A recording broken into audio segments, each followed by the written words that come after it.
Hi! Pag-usapan natin ngayon ang constructive dismissal. Alam mo yung pakiramdam na parang pinapalayas ka na sa work pero walang nagsasabi direkta.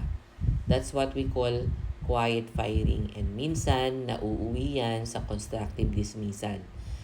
Hi, HR Tita here. Let's talk real talk. Una sa lahat, huwag kang magre-resign agad kahit nakaka-frustrate na. Kailangan mo munang mag-isip strategically kasi kapag nag-resign ka without proof na napilitan ka, baka mahirapan kang ipaglaban yung case mo. Second, mag-document ka ng lahat. Yes, lahat. Kahit maliit na bagay.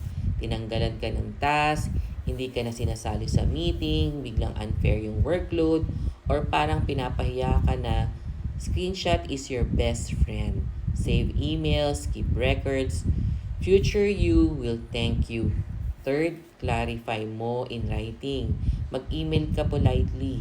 Hi, I like to clarify my role and expectation moving forward.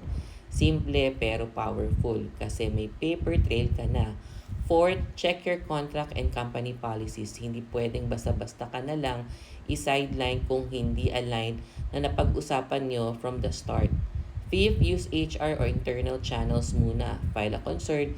Hindi man sila agad kumilos, at least documented na you try to resolve it internally.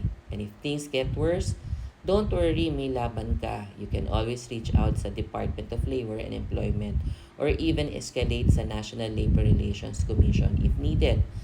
Last HR Tita reminder, hindi ka disposable, hindi ka problema, pero kailangan mong maging smart sa galaw mo.